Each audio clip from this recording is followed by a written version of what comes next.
बिस्मिल्लाहिर्रहमानिर्रहीम। ये वीडियो कुरान मजीद की सूरह नंबर 16 सूरह नाहल के तारुफ पर मबनी है। सूरह यूनुस से शुरू होने वाली मक्की सूरतों के तवील सिलसिले की अब तक हम 6 सूरतों का मुताला कर चुके हैं। इन 6 सूरतों को भी हमने 3-3 सूरतों के मजीद 2 ज़ैली ग्रुप्स में तकसीम किया था। पहले ग्रुप में शामिल 3 सूरतें सूरह यूनुस, सूरह हूद और सूरह यूसुफ निस्बतन तवील हैं, जबकि दूसरे ग्रुप की सूरतें सूरह राद, इब्राहीम और अल हिजर निस्बतन छोटी हैं। दूसरे ग्रुप की इन सूरतों में पहली 2 सूरतों सूरह राद और सूरह इब्राहीम में निस्बतन ज़ौजियत है, जबकि सूरह अल हिजर बिल्कुल मुनफरिद नौयत की सूरत है।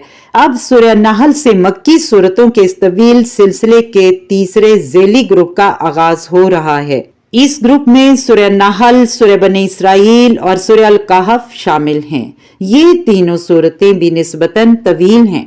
इनमें सूरह नाहल मुनफरिद है, जबकि बनी इसराइल और सूरह अल कहफ में जोड़े का ताल्लुक है।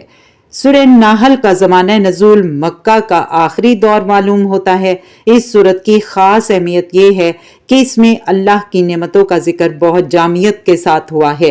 अनफुसु अफाक के हवाले से बहुत से दलाइल इस सूरत में मौजूद हैं। इसके मज़ामीन की सूरह अल अनाम, सूरह रोम के मज़ामीन के साथ गहरी मुशाबहत पाई जाती है। इसी के साथ ये वीडियो यहीं इख्तिताम पजीर होती है। अल्लाह रब्बुल इज़्ज़त से दुआ है कि अल्लाह हमें कुरान पढ़ने, समझने, सीखने और इस पर अमल करने की भरपूर तौफीक अता फरमा। आमीन।